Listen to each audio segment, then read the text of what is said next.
আসসালামু আলাইকুম। সায়েন্স থেরাপির পক্ষ থেকে সবাইকে স্বাগত জানাচ্ছি। আমি মোহাম্মদ আব্দুল্লাহ আল বাকি। আজকে আমরা দেখব জ্যামিতিক কোণ এবং ত্রিকোণমিতিক কোণের মধ্যে কিছু পার্থক্য এবং ধনাত্মক এবং ঋণাত্মক কোণ কাকে বলে। তো সাধারণ জ্যামিতিতে আমরা কি জানি, এই দুটি রশ্মি যখন একটা বিন্দুতে মিলিত হয় তখন কি হয়, সেখানে কোণ সৃষ্টি হয়। তো দুটি রশ্মি একটা বিন্দুতে মিলিত হলে কোণ সৃষ্টি হয় এবং সেখানে আমরা বিভিন্ন ধরনের কোণ পড়েছি। যেমন এটা কি ছিল, সূক্ষ্মকোণ ছিল। এরকম যদি হয় তখন আমরা কি বলি, সমকোণ বলি। এরপর যদি এরকম হয় অর্থাৎ সমকোণ থেকে বড় যদি হয় তখন আমরা কি বলি, সে স্থূলকোণ বলি। এরপরে এরকম যদি হয় তখন আমরা কি বলি, সরল কোণ 180 ডিগ্রি। এরপর কি ছিল, প্রবৃদ্ধ কোণ ছিল এবং সর্বোচ্চ কত ছিল আমাদের 360 ডিগ্রি। অর্থাৎ সাধারণ জ্যামিতিতে আমাদের কোণের সর্বোচ্চ মান কত ছিল, 360 ডিগ্রি বা 4 সমকোণ বা 2 সরল কোণ, এটা ছিল সর্বোচ্চ মান।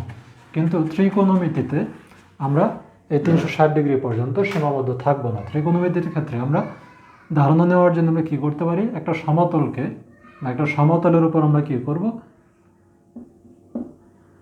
দুইটা রশ্মি এক্স ও এক্স প্রাইম এবং ওয়াই ও ওয়াই প্রাইম নিলাম। কীভাবে, দুইটা রশ্মিকে নিলাম পরস্পরের লম্বভাবে ছেদ করে। ফলে কি হবে, এখানে এই সমতলটি 4টি সমান ভাগে অর্থাৎ 4টি সমকোণে বিভক্ত হয়ে যাবে।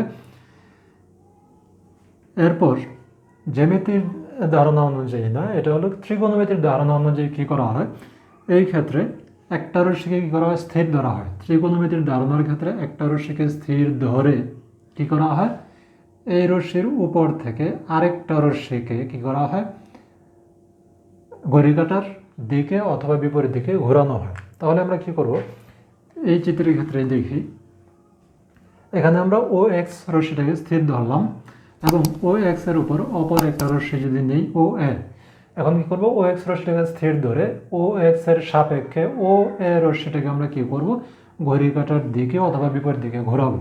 তাহলে ও এ রশ্মিকে যদি আমরা কি করি, ঘড়ি কাঁটার বিপরীত দিকে ঘোরাই বা ঘোরাতে থাকি, ধরে এই পর্যন্ত আসলো, তাহলে ও এক্স এর সাপেক্ষে ও এ কে যদি আমরা ঘড়ি কাঁটার বিপরীত দিকে ঘোরাই, তাহলে প্রথম যে সমকোণের অংশটুকু পাওয়া যাবে তাকে বলা হবে প্রথম চতুর্ভাগ বা ফার্স্ট কোয়াড্রেন্ট।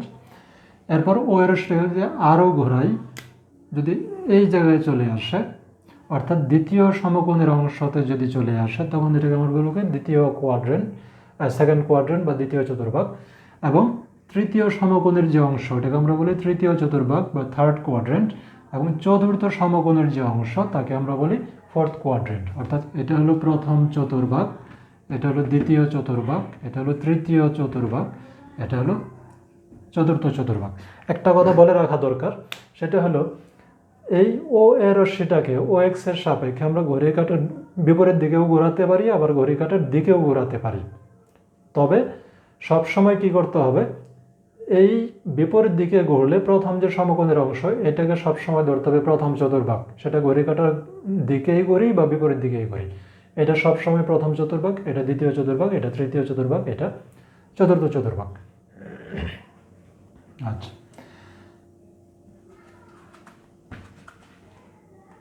এবং সাধারণ জ্যামিতিতে আমরা কি দেখেছিলাম যে কোণের সর্বোচ্চ মান কি ছিল, 360 ডিগ্রি। কিন্তু এই ক্ষেত্রে আমরা কি করতে পারি, ও এক্স এর সাপেক্ষে যেহেতু ও একে ঘোরাচ্ছি আমি, তাহলে ঘড়ি কাঁটার বিপরীত দিকে ঘোরালে আমরা একবার ঘুরে আসলাম, ঘুরে আসলে এ পর্যন্ত থেমে যাবে এমন কিছু না, এটা ঘুরতে থাকবে, চাইলে এটা আরও ঘুরতে পারে। অর্থাৎ এই কোণের মান, ত্রিকোণমিতিতে কোণের মান কি 360 ডিগ্রির মধ্যে সীমাবদ্ধ থাকবে না। এটা যে কোনো পরিমাণ হতে পারে, 560 ডিগ্রি, হতে পারে 1120 ডিগ্রি। তাহলে 560 ডিগ্রির অবস্থানটা কোথায় হবে, 560 ডিগ্রি। এটা যদি আমি 90 হিসেবে ভেঙে নিই, তাহলে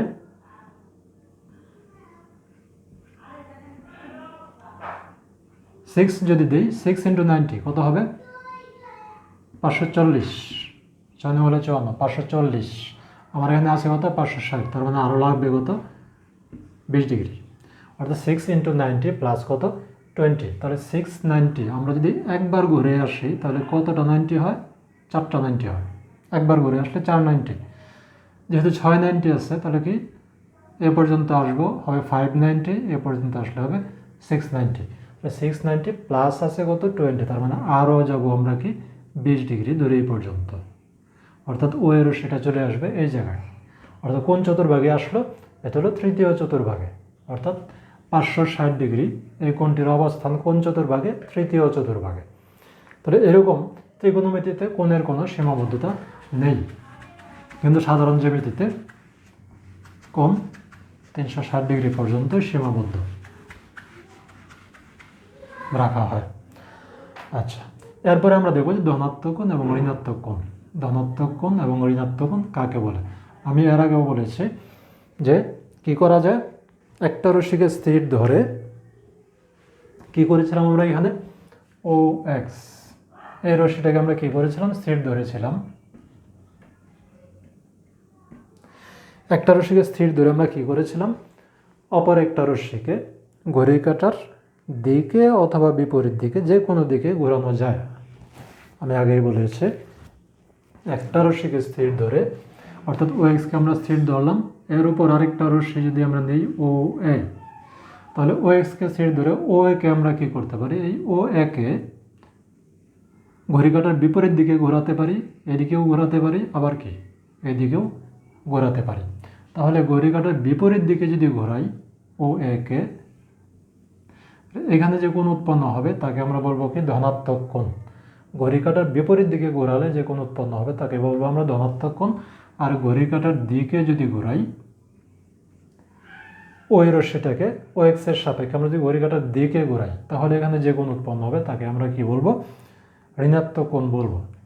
যেমন যদি বলে -30 ডিগ্রি, এর একটা ঋণাত্মক কোণ, যেহেতু মাইনাস, অর্থাৎ এই ক্ষেত্রে আমরা কী করবো, ঘড়ি কাঁটার দিকে ঘুরবো, যেহেতু ঋণাত্মক কোণ, অর্থাৎ এই ও এক্সকে স্থির রেখে ও এর রশ্মিকে আমরা কী করবো, ঘড়ি কাঁটার দিকে ঘোরাবো।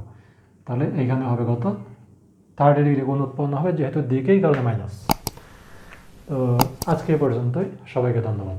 আসসালামু আলাইকুম।